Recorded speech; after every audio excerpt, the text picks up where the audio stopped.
Well, you can spend thousands of dollars a year on your pet's care, but there are some things you can actually do yourself to save some money. Veterinarian Nikki Eaton is here from the Animal Hospital of Polaris. And Nikki, you brought a little friend with you this morning. Yes, I did. This is Lacey. She's right here. She's adorable. Thank you. You're going to first show us how to trim a dog's nails. Yes, I am. And I have a little trick. Okay. So my little trick is that ask your husband what he has in his little workbench and ask him for a Dremel tool. A Dremel tool? A Dremel tool. It's like a file, basically. It is. It is. It's a file, and dogs tend to like this much better than the clipping noise that you have with clippers. So I do have a regular pair of clippers, but people always tend to be a little bit scared of these. They're afraid that they're going to hurt the dog, they're going to make them bleed, they're going to go too far back. So this actually just files it down very... Exactly. Okay. And what's also nice about this is when you use this, sometimes they still kind of have the scratchy, so when they jump up on you. Yes. But when you actually use this, it actually files it down, so it feels, if they do jump up on you, it's nice and soft on you. Does Lacey need her nails trimmed? Yes, actually, she does. So Lacey's going to be our patient. Yes, she is. So, and then what I always tell people too is sometimes dogs just have to get used to this. Lacey is used to this. She gets this done all the time.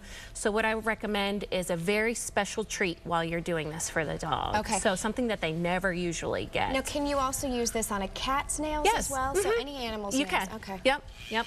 So I'm just going to turn it on low right here. Okay.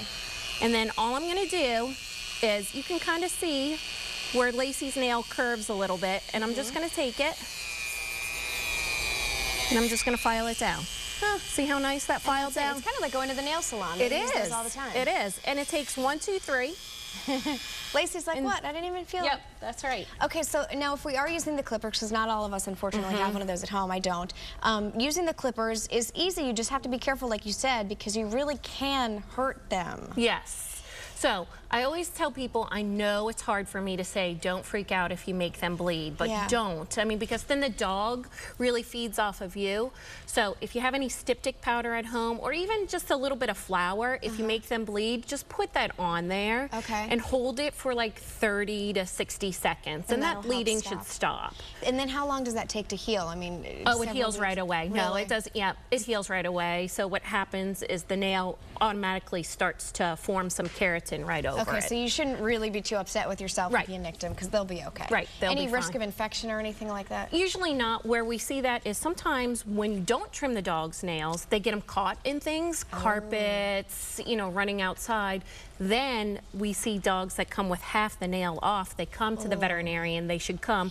We usually put them on antibiotics and everything. Now, how often do we have to trim our nails? You know, it's all, nails. Right. It's such a personal preference. Okay. So I tell people that like short nails. They don't like to hear the clippity-clop on their wood floors at least once a week. Okay. People that are just like, I just want them, you know, to be nice and neat, you know, probably every couple of weeks. Okay, we've got really no time left, but I want to talk really quickly about cleaning their ears, because that's important as well. Yes, it is very important. So one of the things that I'm going to show you really quickly, since we don't have a lot of time, is they have 2 different types of ear cleaning solution now. One is a maintenance, and now there's ear cleaning solutions for dogs that have chronic yeast infections. So ask your veterinarian about that one. Okay?